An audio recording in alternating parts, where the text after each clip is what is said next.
Welcome student to the new session of rotational motion. So we are continuing with the moment of inertia of different shapes under different conditions about different axis of rotation. तो जब भी आप moment of inertia को evaluate करेंगे तो सबसे important concept है हमें आइडेंटिफाई करना पड़ेगा एक्सिस ऑफ रोटेशन, तभी हम कई चीजों का जवाब दे पाएंगे. Then we would be able to answer so many things. तो सबसे पहले हम स्टार्ट करते हैं पैरेलल एक्सिस थ्योरम से. देखिए आप इसका बेसिक समझ लीजिए. In parallel axis theorem we have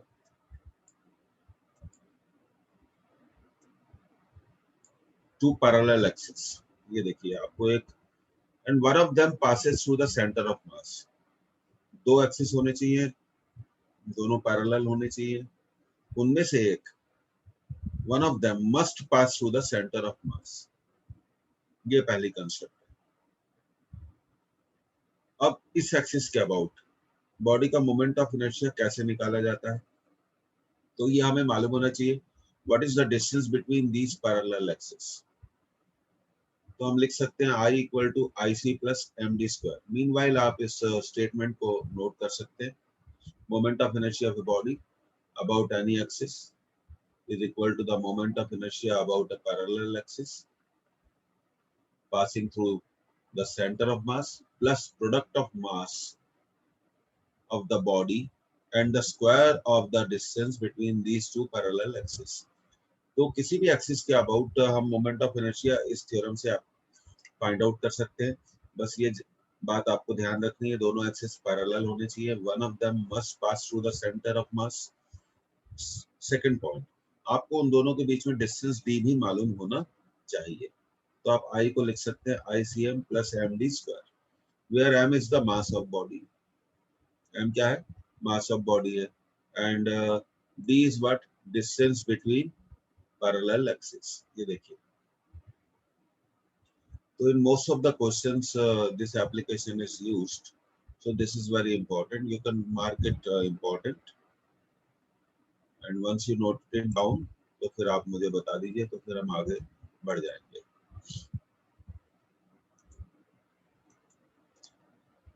properly आप स्टेटमेंट को नोट करिए.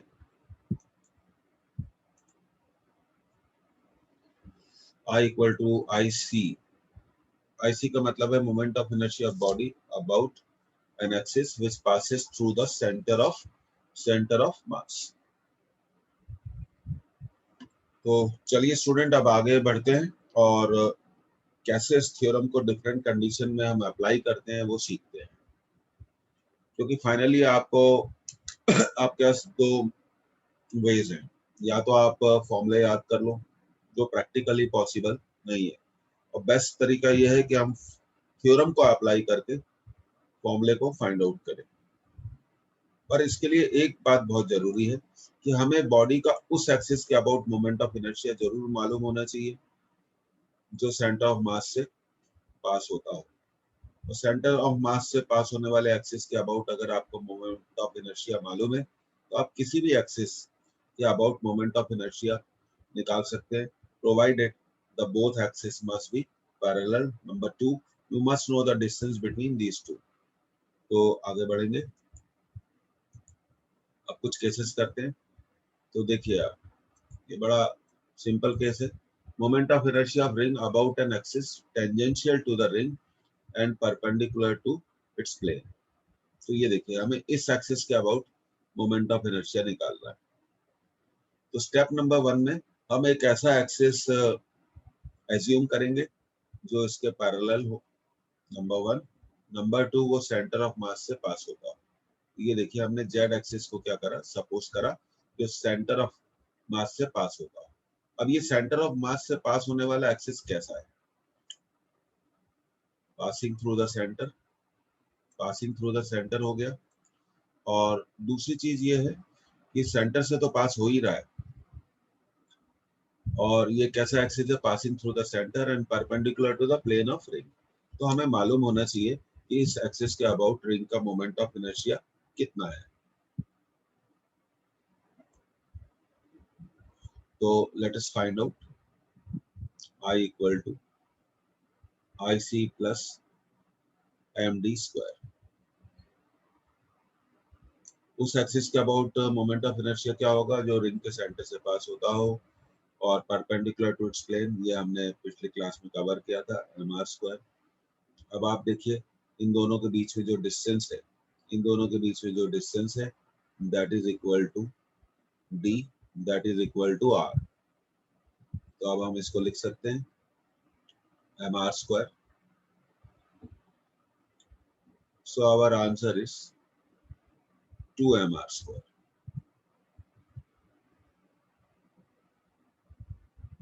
इसको ड्रॉ करते जाइए। तो ये डिफरेंट एप्लीकेशंस हम लोग वन बाय वन करेंगे। बस ये ध्यान रखिए, both the axes should be parallel, number one. Number two, one of them must pass through the center of mass. Number 3, आपको उन दोनों के बीच में डिस्टेंस मालूम होना चाहिए, फिर आप इस थ्योरम को अप्लाई कर सकते हैं, I equal to I C plus M D square. तो ये हमारा आंसर आ गया। अब हम कह सकते हैं what is the moment of inertia of ring about an axis tangential to the ring and perpendicular to its plane? The answer is 2 mr square. Okay, let's move further.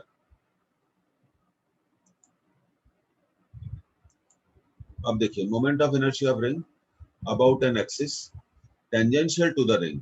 ध्यान दीजिए टेंजेंशियल टू द रिंग होना चाहिए and lies in its plane. तो ये देखिए ये हमारा axis of rotation है जिसके अबाउट हमें मोमेंट ऑफ इनर्शिया निकालना है। दिख रहा है आपको? It is tangential to the ring but this axis lies in the plane of ring. अब इसका मोमेंट ऑफ इनर्शिया निकालने के लिए हम एक ऐसा एक्सिस सपोज करेंगे जो रिंग के सेंटर से पास होता हो और इसके पैरेलल। तो रिंग के सेंटर से पास होने वाला और इसके पैरेलल एक्सिस, तो डेफिनेटली आपको दिख रहा है कि ये एक्सिस क्या है? रिंग का डायमीटर है, रिंग का डायमीटर है। तो चलिए अब आगे बढ़ते हैं और इसको सॉल्व करते हैं। तो हम इसमें अप्लाई करेंगे I equal to I C plus M D square, और यहाँ डिस्टेंस निकाल लेते हैं। डिस्टेंस क्लियरली दिख रहा है, डी इक्वल टू आर, और आई सी सेंटर से पास होने वाला ये जो एक्सिस है ये डायमीटर है, और हम जानते हैं कि डायमीटर के अबाउट रिंग का मोमेंट ऑफ इनर्शिया क्या होता है? M R square by 2 plus M R square. So our answer is 3 by 2 mr square.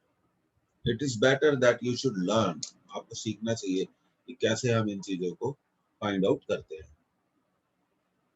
Examination में किसी भी वेरिएशन पर क्वेश्चन आ सकता है, आपको थ्योरम अप्लाई करना आना चाहिए। और यहाँ मैं आपकी कन्वीनियंस के लिए लिख देता हूँ, this is I C and this is I, and this is the diameter of ring.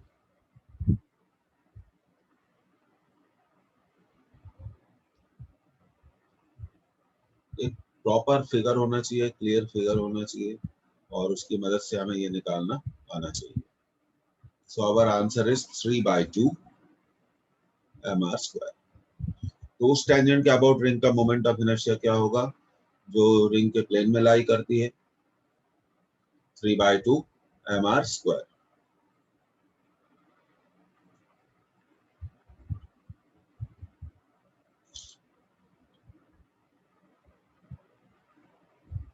Okay, let's move to the next. Moment of inertia of disk about an axis tangential to the ring and perpendicular to its plane. तो आपका axis कैसा होना चाहिए? Ring को it should be tangential to the ring and perpendicular to the plane of ring. ये रहा हमारा z dash.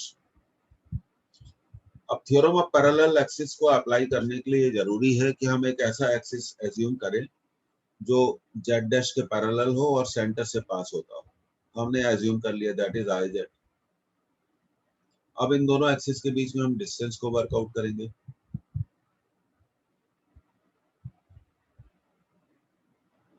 तो क्लियरली फिगर देखिए, डिस्टेंस आपको क्या दिख रहा है? आर दिख रहा है। अब हम अप्लाई कर देंगे I equal to I C plus M D square.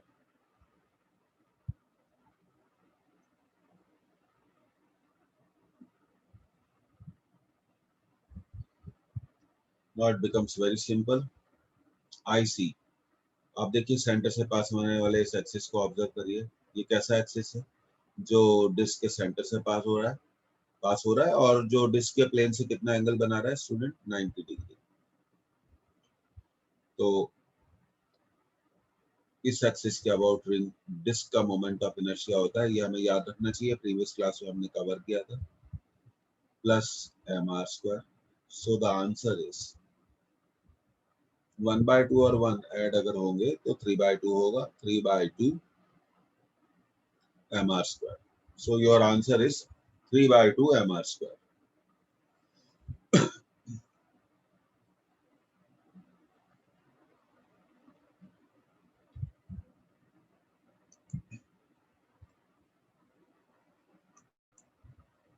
Next, draw clear diagram in your notebook. Clear diagram बनाइए और उसको समझिए कि कैसे किया जाता है. Okay, we are moving to the next slide.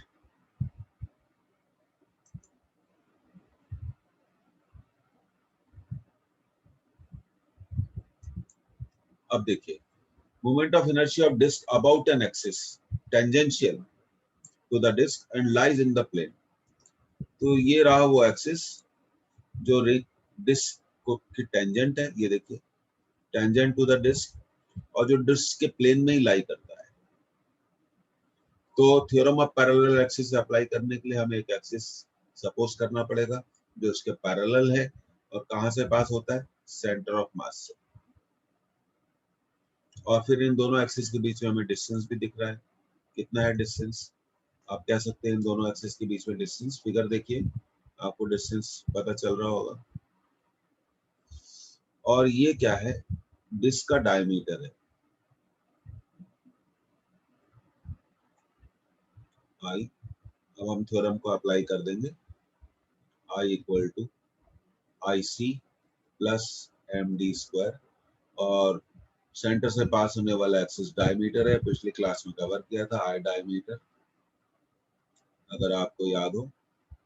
Class copy को हमेशा रिवाइज करा करिए before entering to the next class, क्योंकि हर अगली क्लास पिछली क्लास से कनेक्टेड होती है. 5/4 mr स्क्वायर.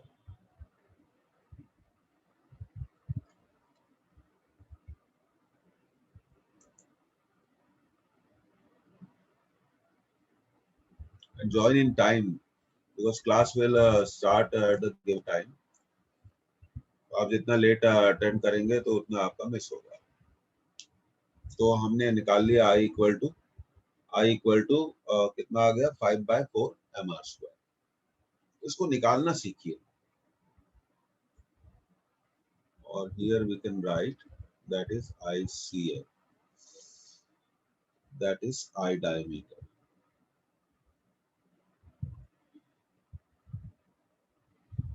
एक अच्छा डायग्राम आपके बहुत सारे जो प्रॉब्लम्स है उसको रिजॉल्व कर देता है.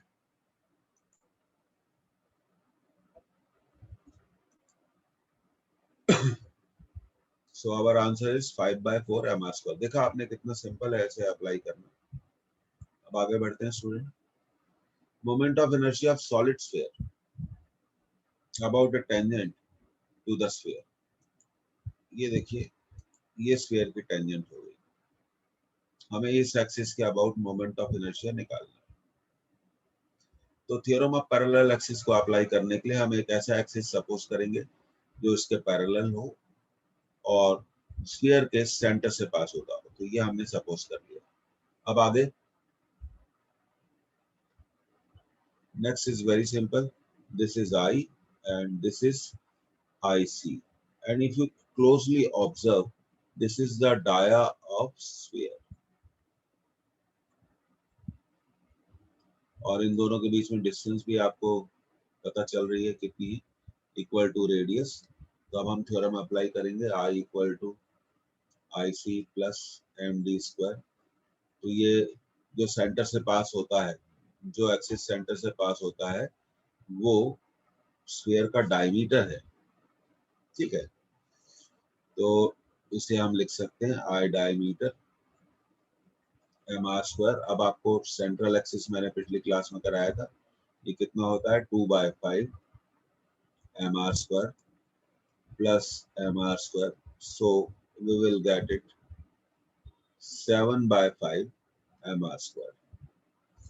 तो थ्योरम ऑफ पैरेलल एक्सिस को अप्लाई करने के लिए हमें कितने एक्सिस की जरूरत पड़ती है, कितने एक्सिस की जरूरत पड़ती है? दो एक्सिस की जरूरत होती है। They should be parallel, point number 1। Number 2, one of them must pass through the center. Number 3, we must know the distance between these two parallel axes. तो फिर काम क्या हो जाता है, बहुत आसान हो जाता है।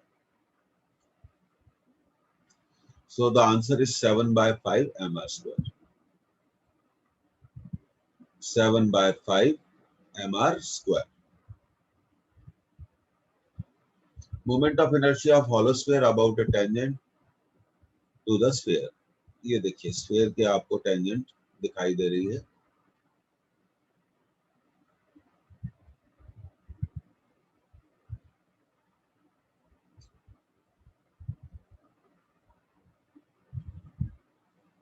ये दिख रही है table tennis ball, hollow sphere का बेस्ट एग्जांपल है। अब हमें अगर theorem of parallel axis apply करनी है तो हमें एक ऐसा एक्सिस चाहिए जो इस एक्सिस के पैरेलल हो, पॉइंट नंबर 1। नंबर 2, वो स्फीयर के सेंटर से पास होता हो। तो चलिए उस एक्सिस को आइडेंटिफाई कर लेते हैं।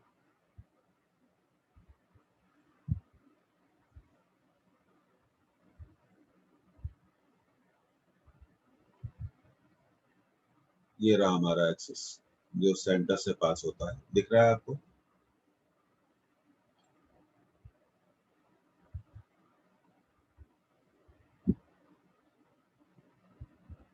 अब इन दोनों के बीच में distance equal to the radius, और ये जो सेंटर से पास होने वाला जो एक्सिस है ये स्फीयर का क्या है, डायमीटर है। Now it becomes easy to apply the theorem I equal to IC plus MD square.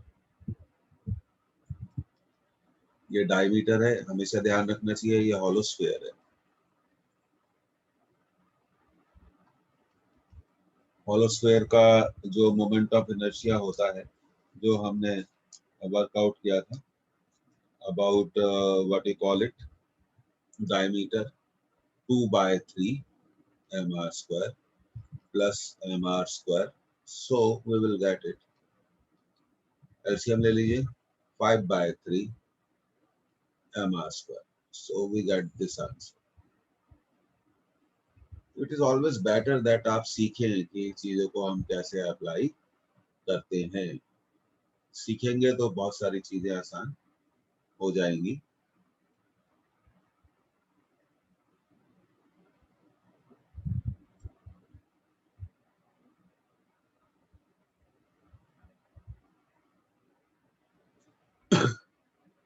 तो हमेशा दो एक्सिस है, अगर आपको ये एक्सिस में कुछ और प्रॉब्लम आ रही है तो मैं आपको इसको और थोड़ा क्लियर कर देता हूँ। ये देखिए, let me draw it.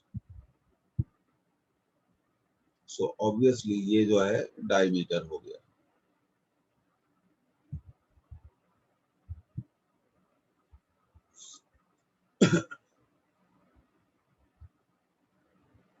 Okay student, अब आपने इसे ड्रॉ कर लिया होगा। बी केयरफुल, हॉलो स्फीयर के केसेस अलग होते हैं और सॉलिड स्फीयर के केसेस बिल्कुल अलग होते हैं। आगे बढ़ते हैं।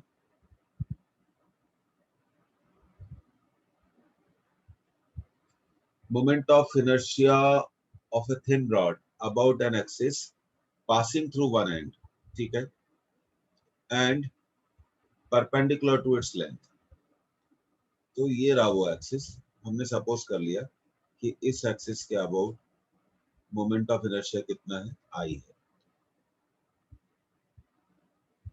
अब हमें दूसरा एक्सिस सपोज करना है जो इसके पैरेलल हो, जो इसके पैरेलल हो और कहाँ से पास होता हो, सेंटर से पास होता हो।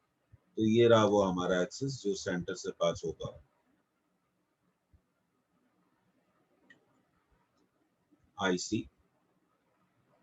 क्योंकि रॉड की टोटल लेंथ L है तो ये होना चाहिए, इन दोनों के बीच में डिस्टेंस होना चाहिए L/2। अब थ्योरम ऑफ पैरेलल एक्सिस से अप्लाई कर देंगे, I equal to IC plus MD²। Distance तो पता है, L/2 का स्क्वायर है। अब हमें इस एक्सिस के अबाउट रॉड का मोमेंट ऑफ इनर्शिया क्या होता है, हमने पिछली क्लास में कवर किया था सेंट्रल एक्सिस। ये कैसा एक्सिस है, passing through the centre of rod, दिख रहा है आपको, जो रॉड के सेंटर से पास होता है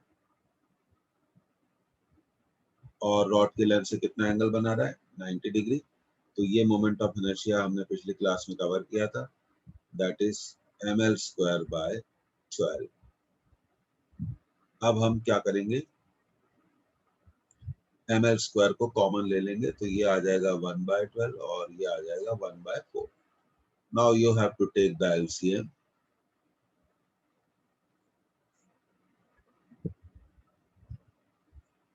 तो ये हो जाएगा आपका ml²/12 into 4।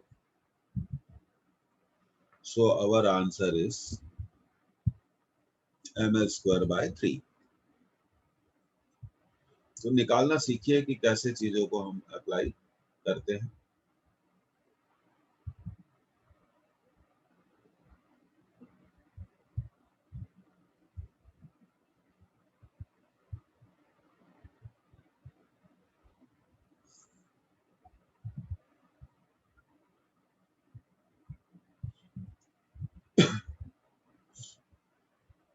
तो आपका आंसर कितना आ गया student, ml²/3, sorry.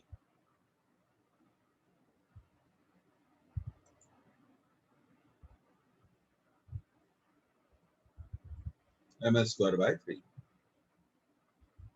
Okay, let's move to the next.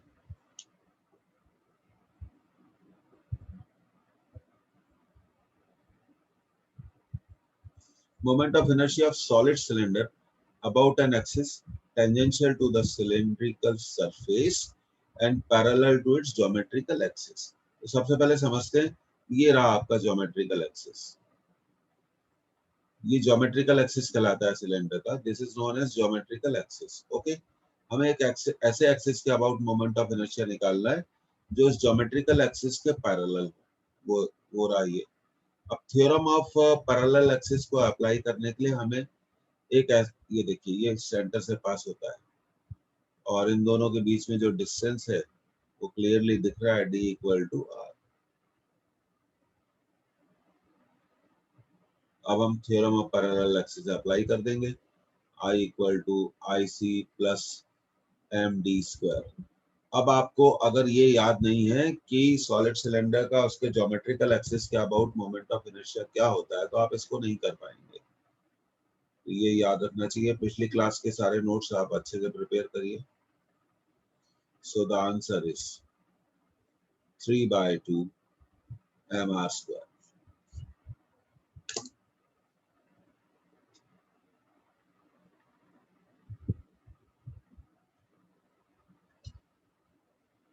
3/2 mr²। And before solving any questions on cylinder, you must be very aware whether it is a solid cylinder or hollow cylinder। ये हमें हमेशा ध्यान रखना चाहिए कि वो solid cylinder का case है कि hollow सिलेंडर का केस है।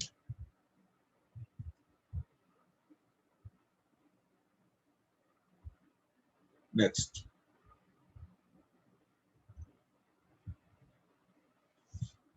Yes please remember this, moment of inertia ये फॉर्मूला है सेंट्रल एक्सिस का, तो ये हमें याद रखना चाहिए। Moment of inertia of solid cylinder about an axis which is perpendicular to its length and passes through its center।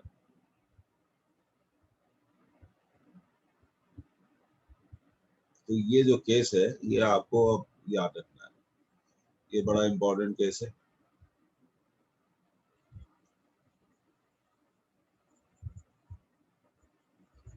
mr² by 2 plus ml² by 12। Properly diagram बनाइए, अपनी फॉर्मूला बुक को मजबूती दीजिए।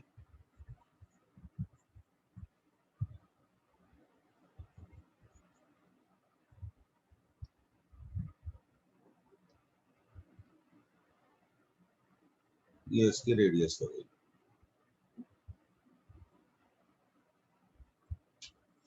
तो इस फॉर्मूले को आपको याद रखना पड़ेगा क्योंकि ये सेंट्रल एक्सिस है। It is a case of central axis, so you need to remember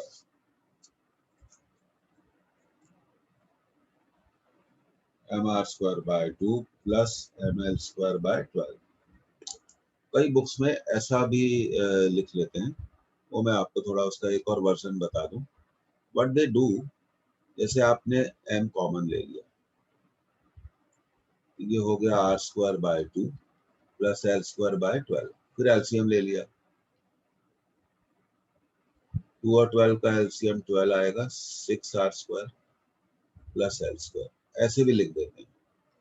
तो आपको दोनों वर्जन, वैसे आप इसी को याद रखिए, mr² by 2 plus ml² by 12। Axis बहुत क्लियर होना चाहिए कि हम किस एक्सिस के अबाउट मोमेंट ऑफ इनर्शिया निकाल रहे हैं, ये बिल्कुल क्लियर होना चाहिए।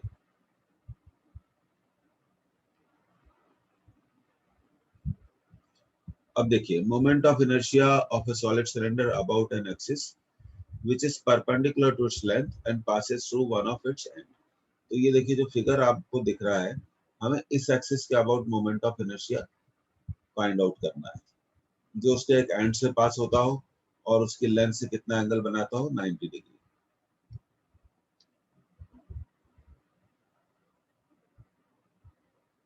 ये आपको 90 डिग्री का एंगल दिख रहा है। अब हमने सपोज कर लिया कि इस एक्सिस के अबाउट मोमेंट ऑफ इनर्शिया कितना है, आई। तो अब हमें जरूरत है पैरेलल एक्सिस थ्योरम को अप्लाई करने के लिए, व्हाट वी नीड, हमें एक और एक्सिस चाहिए जो इसके पैरेलल हो, पॉइंट नंबर 1। और पॉइंट नंबर 2 जो सेंटर से पास होता हो, वो रहा ये। फिर हमें इन दोनों के बीच में डिस्टेंस भी चाहिए। डिस्टेंस तो दिख रहा है, half of the length of cylinder. अब इस थ्योरम को हम अप्लाई कर सकते हैं, I equal to I C plus M D square. और अभी हमने आई सी को वर्कआउट किया है पिछली स्लाइड में, mr² by 2 plus ml² by 12 और d हो गया l² बाय 4। क्यों l² बाय 4? क्योंकि l बाय 2 को हम स्क्वायर कर रहे हैं। अब ये जो l वाले टर्म्स हैं, इसको हम सॉल्व करेंगे। ml² हमने कॉमन ले लिया, 1 बाय 12 प्लस 1 बाय 4। और फिर हम इसे क्या करेंगे, mr² बाय 2 और एलसीएम ले लेंगे, तो ये आ जाएगा हमारा mr² by 2 plus ml² upon 4 bye 12, 3 आएगा। तो ये सब चीजें बिल्कुल क्लियर है, आपको मालूम होनी चाहिए।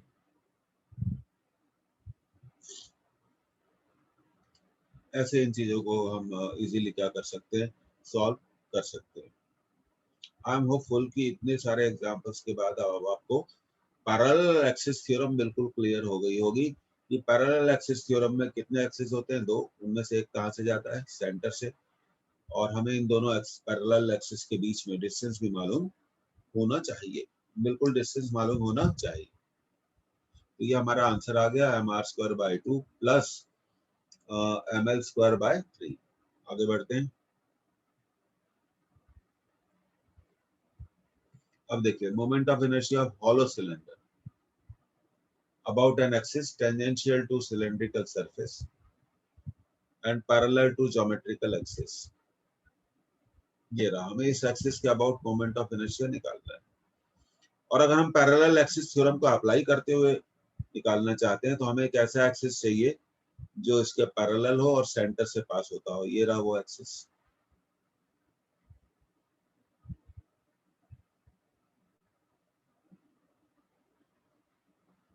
अब इन दोनों के बीच में डिस्टेंस भी बिल्कुल क्लियर है, D equal to R equal to radius. अब हमारा पैरेलल एक्सिस थ्योरम अप्लाई कर सकते हैं, I equal to I C plus M D square. अब आपको ये मालूम होना चाहिए कि हॉलो सिलेंडर का उस एक्सिस के अबाउट मोमेंट ऑफ इनर्शिया क्या होता है जो उसका ज्योमेट्रिकल एक्सिस होता है। अगर आपको ये नहीं मालूम है तो आप इसे नहीं कर सकते। So our answer is 2mr square.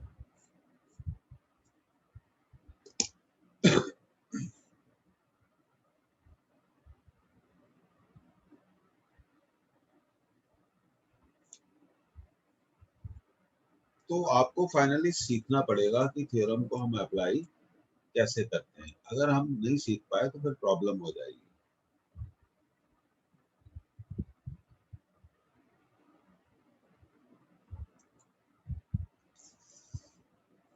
Next,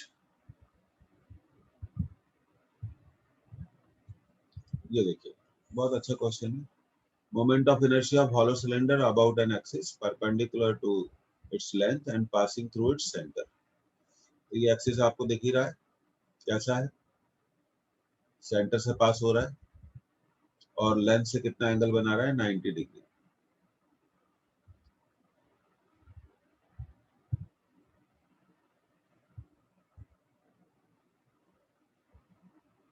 mr square by 2 plus ml square by 12, इसे याद रखना चाहिए।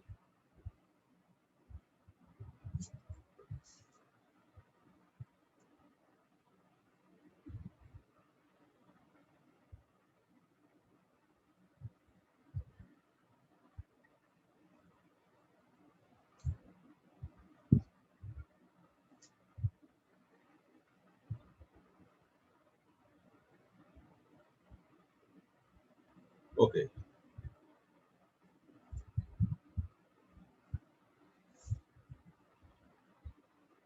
तो हॉलो सिलेंडर है और लगता है हमें एक पिछला केस को सुधारना पड़ेगा, तो आप इसे नोट कर लीजिए।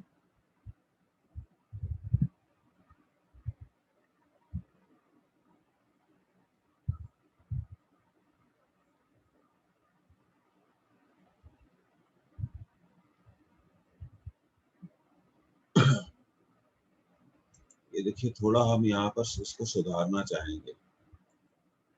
ये होना चाहिए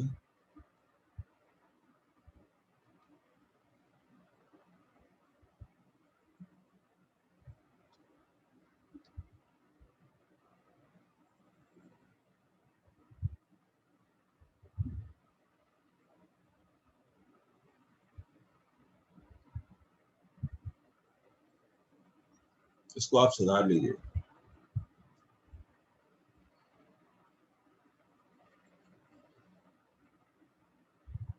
it should be 4। Please move back to your copy and write it 4।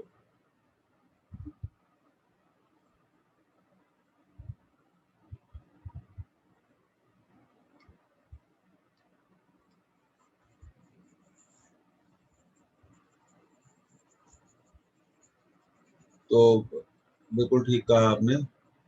ये हमें हॉलो सिलेंडर और सॉलिड सिलेंडर में डिफरेंस था। हॉलो में 2 आएगा और उस सॉलिड में कितना आएगा, 4 आएगा। इसको सुधार लीजिए। और कई बार रेडियस ऑफ गायरेशन भी पूछी गई है, तो उसको तो आप आई को किसके इक्वेट कर सकते हो, एम के स्क्वायर के। अब देखिए, ये केस भी था और ये भी था, यहाँ पे भी हमें सुधार करना है। ये 4 करना है हमें। तो आप अपनी कॉपी में चले जाइए और इसको सुधार कर दीजिए। बाकी ठीक है यार, इसलिए मैं थोड़ा कलर चेंज करके लिख देता हूँ कि कहाँ सुधार करना है आपको। कॉपी में देखिए।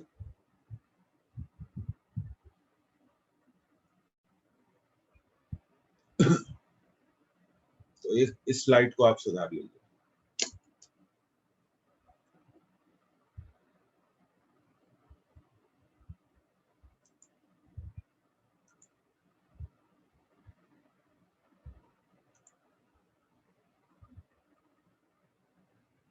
वो जो 2 था उसको कट करके क्या कर दीजिए, mr²/4।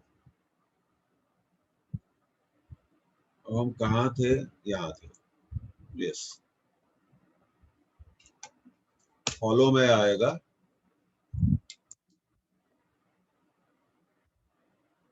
एक मिनट, इसके पहले वाला केस, हाँ, फॉलो में आएगा 2। ठीक है,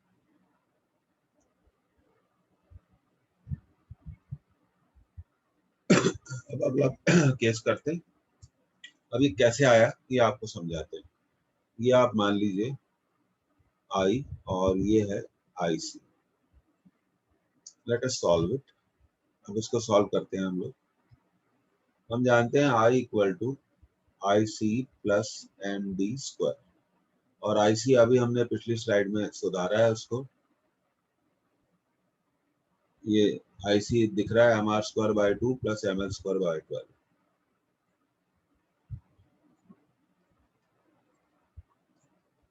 और डी भी यहाँ क्लियरली दिख रहा है, एक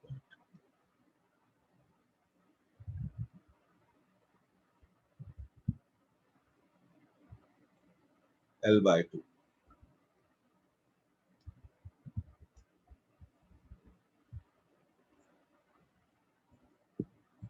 ml²/12 और डी L/2 का स्क्वायर,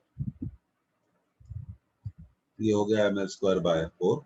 अब आप इसे फर्दर सॉल्व कर लेंगे तो ये आएगा mr²/2 प्लस m, इस पूरे टर्म को सॉल्व कर लेंगे एलसीएम लेकर, ये आ जाएगा ml²/3।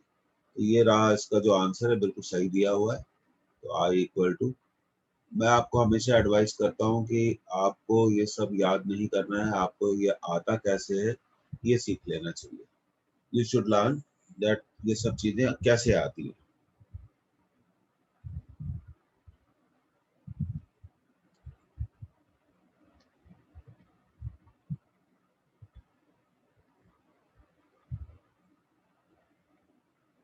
नेक्स्ट,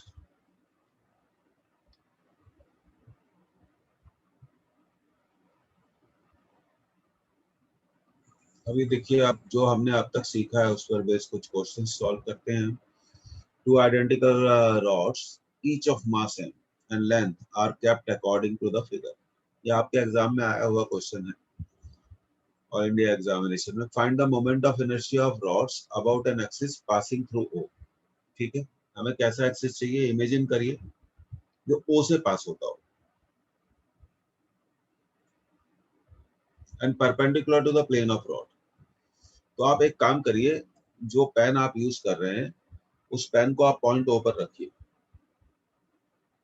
पहले तो आप रॉड का फिगर बना लीजिए, बना लिया, फिर पॉइंट ओ पर अपनी पेंसिल या पेन को रखिए 90 डिग्री बनाते हुए। तो आपको बिल्कुल समझ में आ जाएगा कि ये एक्सिस कौन सा है। जब आप पेन को रखेंगे तो आपको समझ में आएगा ये एक ऐसा एक्सिस है जो दोनों रॉड की लेंथ से कितना एंगल बनाता है, 90 डिग्री। एक तो ये समझ में आ जाएगा आपको, और जैसे ही पेन या पेंसिल आप पॉइंट ओ पर रखेंगे 90 डिग्री बनाते हुए, तो आपको एक और चीज समझ में आएगी कि ये जो एक्सिस है ये रॉड के एंड से पास हो रहा है। तो अब ये काम फिर बहुत आसान हो जाएगा। तो अब मोमेंट ऑफ इनर्शिया निकालने के लिए हम इसे रॉड नंबर 1 बोल देते हैं, इसे रॉड नंबर 2 बोल देते हैं। अब टोटल मोमेंट ऑफ इनर्शिया होगा I1 प्लस I2, स्केलर है, ऐड कर सकते हैं। अब सेट एंड से पास होने वाला और लेंथ पे परपेंडिकुलर एक्सिस के about moment of inertia ml²/3 होता है। ये भी हो जाएगा ml²/3। तो हमारा आंसर है इस क्वेश्चन का 2ml²/3। तो अब हमें यहाँ एक चीज तो लिख लेनी चाहिए, वो क्या है आप अच्छे से जानते हैं, R2।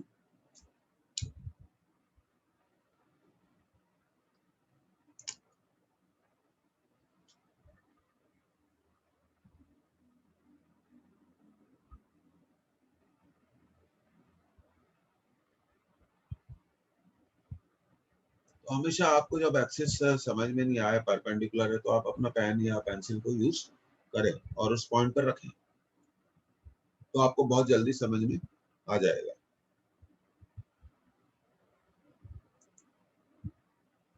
ओके स्टूडेंट, आगे बढ़ते हैं। अब देखिए, ये भी आपके एग्जामिनेशन का क्वेश्चन है। यहाँ पर आपको यू आर गिवन 4 रॉड्स। ये फर्स्ट रॉड, ये सेकंड रॉड, ये थर्ड रॉड और ये रही fourth rod. And they are arranged, these 4 rods are arranged in such a way that they are forming a square. तो एक स्क्वायर बनाती है। तो हमसे पूछा गया इस पूरे सिस्टम का मोमेंट ऑफ इनर्शिया बताइए। तो भाई ठीक है, बता देते हैं। तो एक्सिस भी तो बताओ। About an axis passing through the centre, ये सेंटर से पास हो रहा है। And perpendicular to the plane of the square, 90 degree बना रहा है। दिख रहा है आपको 90 डिग्री। अब ये कहा गया है assume that each rod has mass m and length l। तो हम क्या करेंगे, ये देखिए, ये जो पहली रॉड है उसके लिए इस एक्सिस को देखा, उसी तरह दूसरी रॉड के लिए इस एक्सिस को देखेंगे, तीसरी रॉड के लिए इस एक्सिस को विजुलाइज करेंगे, चौथी रॉड के लिए इस एक्सिस को विजुलाइज करेंगे। तो हम ये देखते हैं कि अगर हम एक रॉड के मोमेंट ऑफ इनर्शिया को निकाल लें और उसको किससे मल्टीप्लाई कर दें, 4 से, तो हमें हमारा आंसर मिलना चाहिए। तो चलिए शुरू करते हैं। लेकिन अब हमें एक रॉड का मोमेंट ऑफ इनर्शिया तो निकालना पड़ेगा। अब ये देखिए आई, और इसको मैंने सपोज कर लिया आई सी। डिस्टेंस भी समझ में आ गया, L/2। अब आई सी एक ऐसा एक्सिस है, ध्यान दीजिए, आई सी एक ऐसा एक्सिस है जो रॉड के सेंटर से पास होता है और उसकी लेंथ पर क्या है, परपेंडिकुलर है। तो पैरेलल एक्सिस थ्योरम हम अप्लाई करेंगे। तो moment of inertia of single rod कितना आ जाएगा, I C plus M D square. अब आई सी क्या है, passing through centre and perpendicular to length, central axis, इसको याद रखना है। L/2 का होल स्क्वायर सॉल्व कर ले तो ये आपका आ जाएगा ml²/3। तो moment of inertia of system कितना होगा, 4 मल्टीप्लाइड बाय आई। तो ये हो जाएगा 4 ml²/3।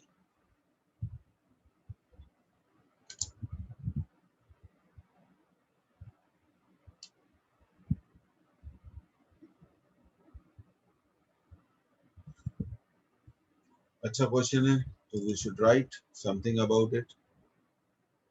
हमें इसके बारे में लिखना चाहिए। और देखिए, जिनको सवाल करने होते हैं वो खुद भी कर लेते हैं। आप 4 पेन लीजिए और उन्हें अपनी कॉपी पर जमा लीजिए और एक स्क्वायर बना लीजिए, और 5वें पेन और 6ठे पेन से एक्सिस को क्या करिए, एज्यूम करिए। तो स्किल डेवलप होनी चाहिए, स्किल, थिंकिंग स्किल होनी चाहिए, इमेजिनेशन स्ट्रांग होना चाहिए। अगर आपको ये फिगर समझ में नहीं आता तो आप 4 पेन को अपनी कॉपी में रखकर आइडेंटिकल पेन्स को एक स्क्वायर बना लीजिए, और फिर 5वें और 6ठे पेन से आप एक्सिस को इमेजिन कर लीजिए। आपको बहुत जल्दी समझ में आ जाएगा। ये सब चीजों की जरूरत होती है सीखने के लिए।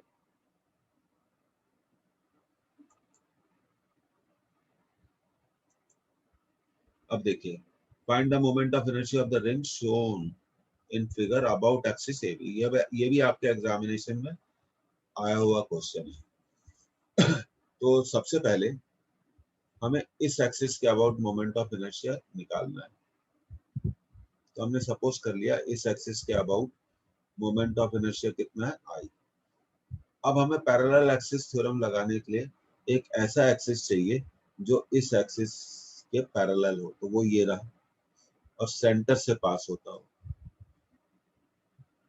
डिस्टेंस तो दिया ही हुआ है। और देखिए, रिंग के सेंटर से पास होने वाला ये जो एक्सिस है, दिख रहा है आपको, जो रिंग के सेंटर से पास हो रहा है और इसके पैरेलल है। तो ये क्या है, ये रिंग का डायमीटर है। ये रिंग का डायमीटर है। बस हमारा काम बन गया। I equal to I C plus M D square, और रिंग का moment of inertia about the diameter perpendicular axis theorem से निकाला था, और ये हो गया mr square. So our answer will come as 3/2 mr square. 3/2 mr square. एक अच्छा डायग्राम आपकी बहुत सारी प्रॉब्लम्स को क्या कर देता है, सॉल्व कर देता है. हाँ, तो इसमें तो हमें कुछ लिखना पड़ेगा, बिल्कुल लिखना पड़ेगा.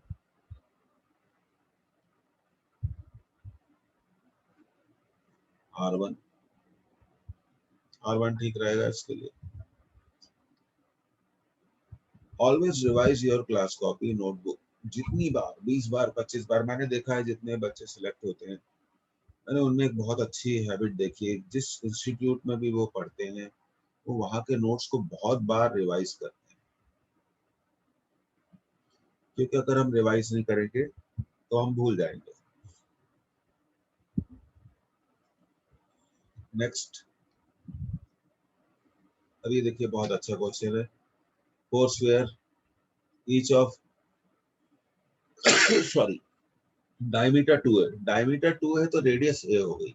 And mass m are placed with their centres lying on the four corners of a square of side B. Calculate the moment of inertia of the system about one side of the square taken as the axis. ठीक है, तो square की एक side को axis लेना.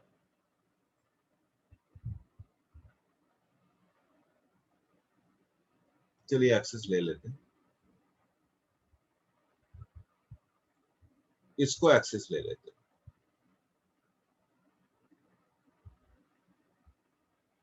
ठीक है, ये हमारा एक्सिस हो गया.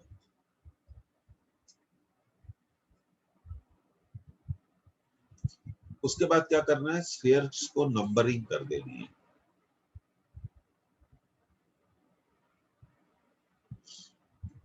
Number 1, number 2, number 3, number 4.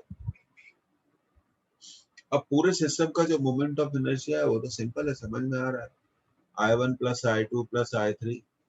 तो हमारा आंसर है I equal to I1 plus I2 plus I3 plus I4. अब ये जो आपका एक्सिस है, जो रेड कलर में हमने ड्रॉ किया था,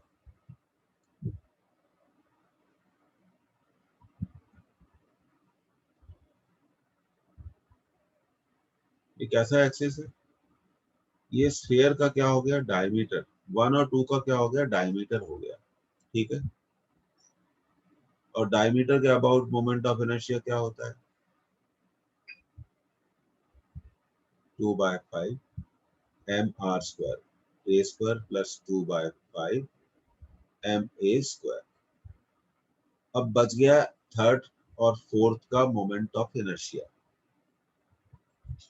अब थर्ड और फोर्थ का मोमेंट ऑफ इनर्शिया अगर हमें निकालना है तो हमें थ्योरम अप्लाई करनी पड़ेगी.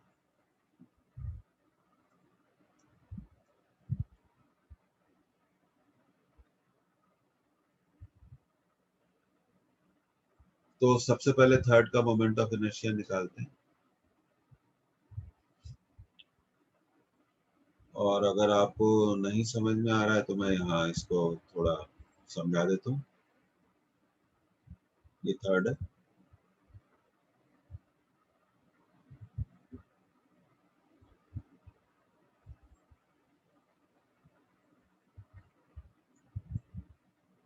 ये इसके सेंटर से पास होने वाला एक्सिस, और ये रहा हमारा एक्सिस.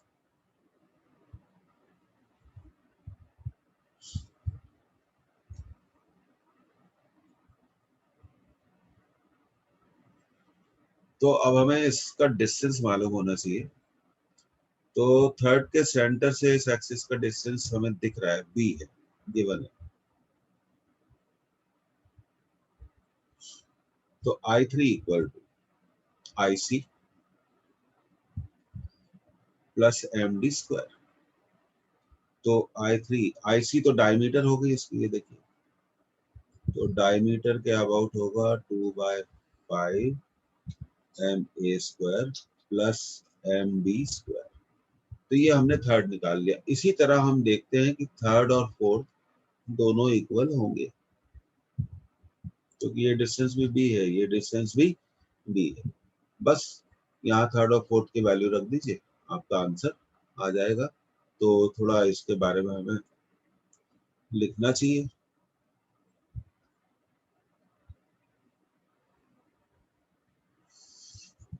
R3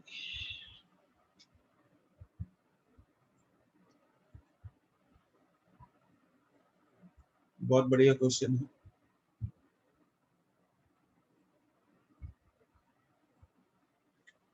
फर्स्ट और सेकंड तो सिंपल था, वो डायमीटर दिख रहा है।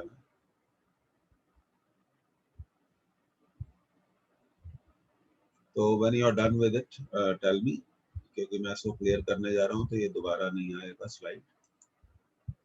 ये क्लाउड स्पेस में क्या हो जाएगा, रिस्टोर हो जाएगा, स्टोरेज हो जाएगा उसका।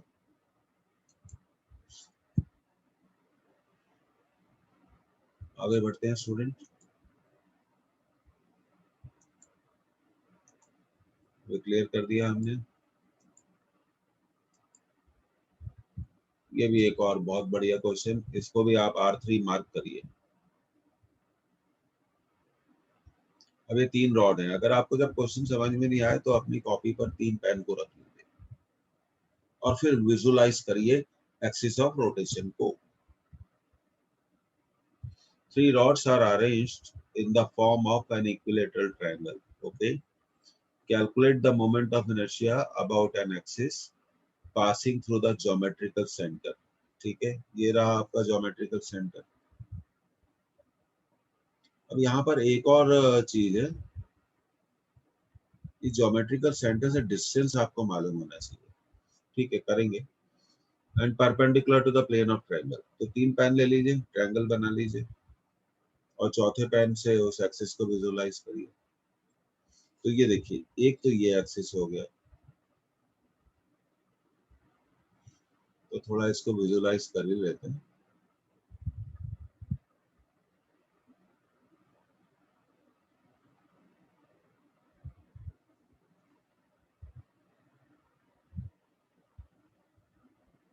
ये देखिए,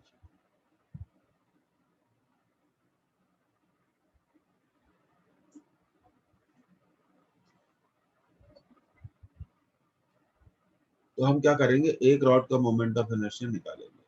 तो सबसे पहले रॉड को नंबरिंग कर दें, 1 2 और 3। अब टोटल मोमेंट ऑफ इनर्शिया क्या है, I equal to I1 plus I2 plus I3। Centre के अबाउट निकालना है, इसलिए I1 equal to I2 equal to I3। तो हमारा आंसर है I इक्वल टू 3I1। बस हमें इस I1 को निकालना है। तो हम इसके लिए पैरेलल एक्सिस थ्योरम अप्लाई करेंगे। ये रॉड का सेंटर हो गया, सेंटर से पास होने वाला एक्सिस एज्यूम करो, जो सेंटर से पास होता है रॉड की लेंथ पर क्या है, परपेंडिकुलर है। फिर एक ऐसा एक्सिस एज्यूम करो जो O से पास होता हो और perpendicular to the plane of triangle हो। फिर से एक ऐसा एक्सिस सपोज करो जो रॉड के सेंटर से पास होता है, ठीक है, और परपेंडिकुलर टू द रॉड है, पेन का इस्तेमाल कर सकते हैं।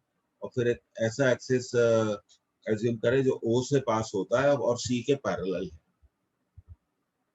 तो I1 को तो हम लिख सकते हैं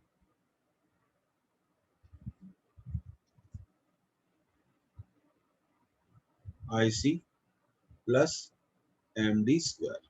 अब IC भी हमें मालूम है, एक ऐसा एक्सिस जो रॉड के सेंटर से पास होता है और उसकी लेंथ पे परपेंडिकुलर है। तो हम जानते हैं ये होता है ml²/12। पर अब यहाँ दिक्कत क्या आ रही है कि हमें D नहीं मालूम। D निकालने के लिए अब हमें कुछ और करना पड़ेगा। तो करते हैं, चलिए देखिए कैसे करते हैं, उसको जरा सीखिए।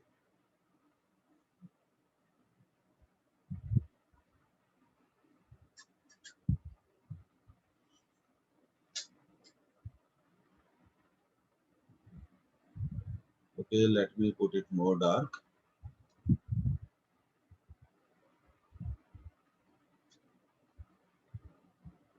दूसरी चीज, ये जो एंगल है ये 30 डिग्री है और ये a/2 है और ये d है। तो एंगल के सामने वाली साइड क्या होती है? परपेंडिकुलर होती है। तो आप लिख सकते हैं sin tan 30, we will write tan 30, be careful।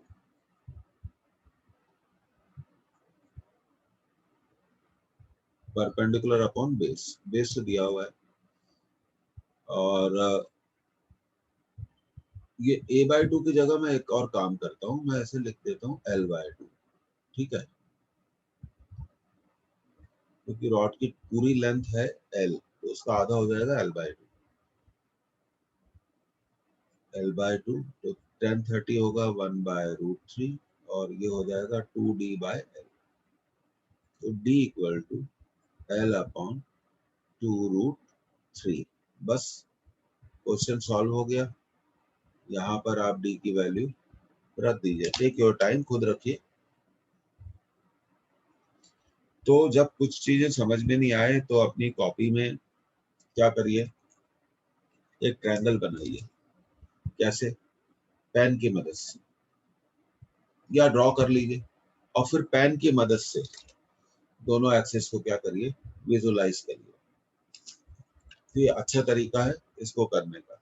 जैसे ही आप डी की यहाँ वैल्यू पुट कर देंगे तो ये तो हम लिखना भूल गए कि ये भाई क्या, कितना इम्पोर्टेंट क्वेश्चन है ये। मेरे ख्याल से तो बहुत ज्यादा इम्पोर्टेंट है।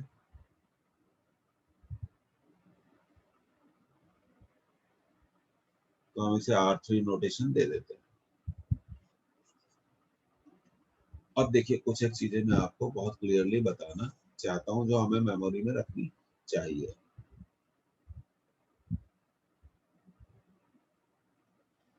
क्या मेमोरी में हमें रखना चाहिए, ये मैं आपको अच्छे से बताता हूँ अभी। हमेशा याद रखिए आप, ये एक इक्विलेटरल ट्रायंगल है, ठीक है, और ये उसका सेंटर है। सेंटर से हर साइड कितने डिस्टेंस पे होती है? d। ये टोटल हमें गिवन था l, ये कितना हो जाएगा? l/2। ये एंगल कितना हो जाएगा? 30 डिग्री। तो अब देखो क्लियर हो गया ना, ये फटाफट करना चाहिए। d/l/2 1/√3 equal to 2d/l।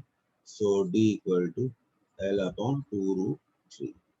तो distance of center from all the sides will be side of triangle upon 2√3।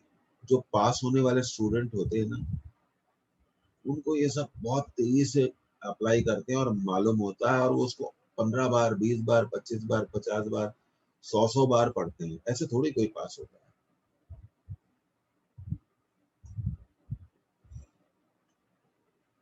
तो ठीक है, side of triangle divided by 2√3।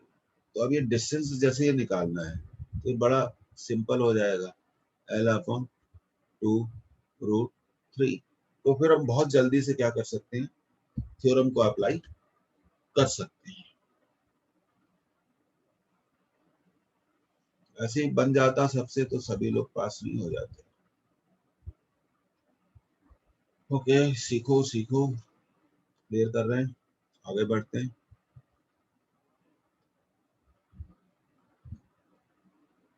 हाँ, बहुत बढ़िया question. 3 rings, no problem, each of which has mass m। काफी common question है, आपको बहुत सारी बुक्स और मटेरियल्स में मिल जाएगा। And radius r, find the moment of inertia of the system about the axis x x dash। ये रहा आपका x x dash भी दिख रहा है आपको। तो अब सबसे पहले क्या करो, रिंग को नंबरिंग करो। ये फर्स्ट हो गई, ये सेकंड हो गई और ये थर्ड हो गई। अगर ऐसे नंबरिंग नहीं कर सकते हैं तो आप ऐसे भी कर सकते हैं। फर्स्ट, ये ठीक रहेगा, सेकंड, और ये क्या रहेगा? थर्ड। अब इस पूरे सिस्टम का मोमेंट ऑफ इनर्शिया तो सिंपल है, I equal to I1 plus I2 plus I3। अब ये जो फर्स्ट रिंग के लिए ये जो एक्सिस है आपको दिख रहा है, इसका डायमीटर है, तो हमने इसका लिख दिया। और 2 और 3 के लिए वो एक टेंजेंट है, 2 और 3 के लिए वो एक टेंजेंट है जो उसके प्लेन में लाई करती है।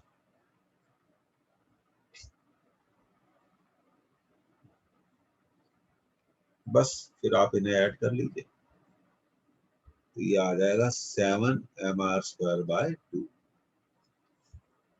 अभी I2 कैसे निकाला अभी बताते हैं।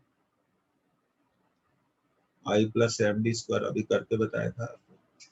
Diameter mr² by 2 plus mr², so it will be 3/2 mr²। बहुत प्रैक्टिस की जरूरत है, 2 बार 5 बार 8 बार 10 बार, 10 बार जब करते हैं तब जाके ये सब चीजें क्या होती हैं, बन जाती हैं।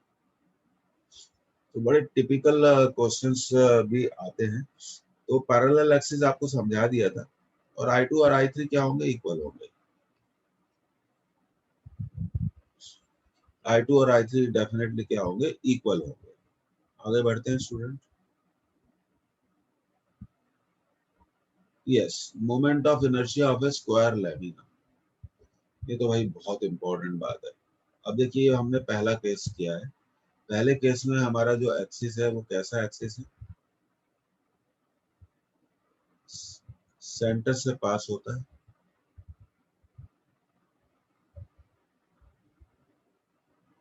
And perpendicular to plane. तो इसका फॉर्मूला तो हमें मालूम है। अगर आपने रेक्टेंगुलर लेमिना का ये फॉर्मूला किया हुआ है हमने प्रीवियस क्लासेस में, अगर आपको याद हो, परपेंडिकुलर एक्सिस थ्योरम से हमने रेक्टेंगुलर लेमिना को रिजॉल्व किया था। तो हमने लिखा था ये लेंथ है और ये बी है, तो m/12 L² प्लस b², पर ये स्क्वायर है तो b इक्वल टू एल हो गया, तो I equal to m/12 L² plus L², तो I equal to m/12 2L², तो I इक्वल टू mL²/6।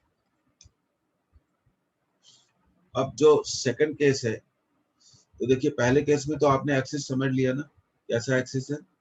पहले केस में एक्सिस के बारे में जरा लिख लो, passing through centre, passing through centre and perpendicular to its plane. लिखा आपने, पहले केस में एक्सिस लिखिए passing through centre and perpendicular to plane, और दूसरे केस में हमें एक्सिस निकालना है, वी हैव टू फाइंड। देखिए यहाँ पे मैं थोड़ा आपको क्लियर कर दूं, ये है डायगोनल और ये भी है डायगोनल, और एक डायगोनल हमने ले लिया एक्स एक्सिस पे, दूसरा वाई एक्सिस पे, और ये हो गया हमारा जेड। तो हम I Z equal to I X plus I Y, तो I Z equal to 2 times of I diagonal.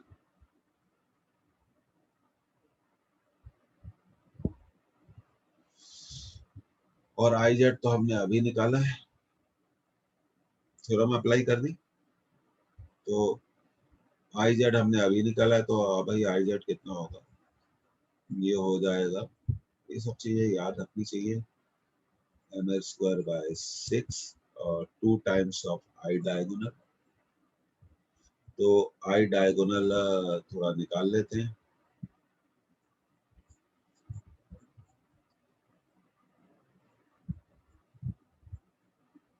mL²/12, तो थोड़ा ऐसे याद रखना चाहिए। अबाउट द सेकंड केस का स्टेटमेंट लिख लीजिए आप, about diagonal to find the moment of inertia, ऐसे लिख लीजिए, कॉपी अच्छे से बनाइए। To find the moment of inertia about the diagonal, लिख लीजिए। तो स्क्वायर लैमिना का moment of inertia about diagonal कितना होगा, mL²/2, सेंट्रल एक्सिस कितना होगा, mL²/6।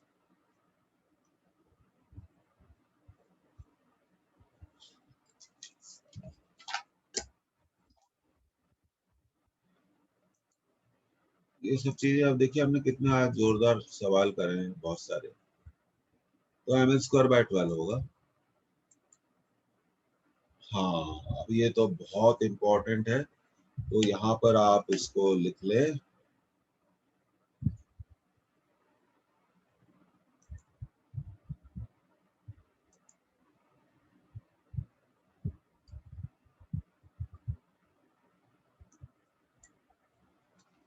मोमेंट हेडिंग डालिए,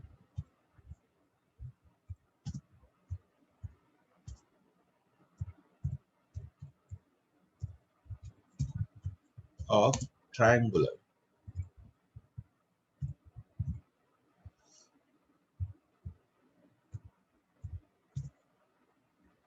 लामिना।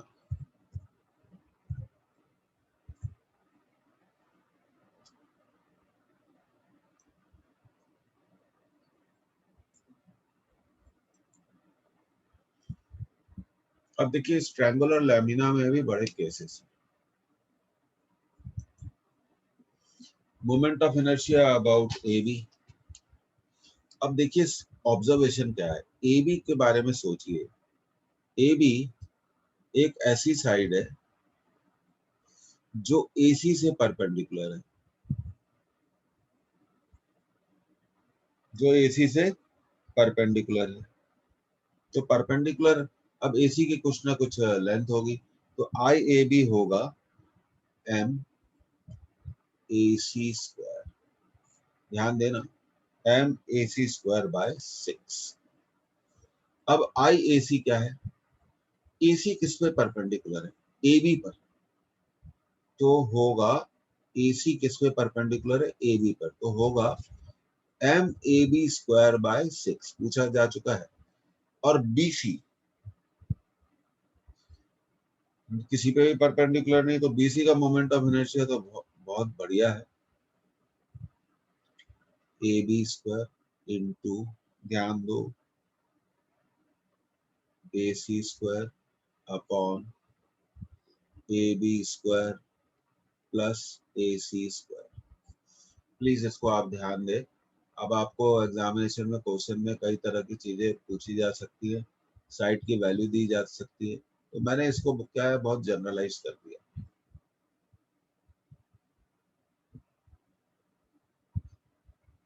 अब कई बार पूछते हैं कि किस साइड के अबाउट मोमेंट ऑफ इनर्शिया सबसे ज्यादा होगा, पूछा जाता है, तो हम इसको कैलकुलेट कर सकते हैं। इसको बहुत अच्छे से नोट करिए। ये आपको डायग्राम क्लियर कर दिया है ना।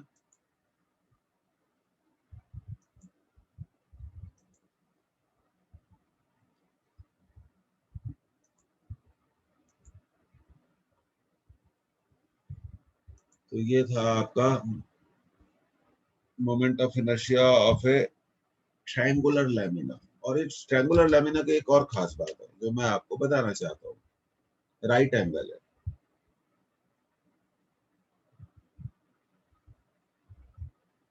बी केयरफुल, ये तीनों केसेस इंपॉर्टेंट है। हाँ, तो इसमें हम लिखना भूल गए, तो कम से कम हमें इसे 2 बार रिवाइज करना चाहिए। तो देखिए स्टूडेंट, आज हमने एक से एक बढ़कर क्वेश्चन सॉल्व करे, जोरदार क्वेश्चन सॉल्व करे। Will continue with it.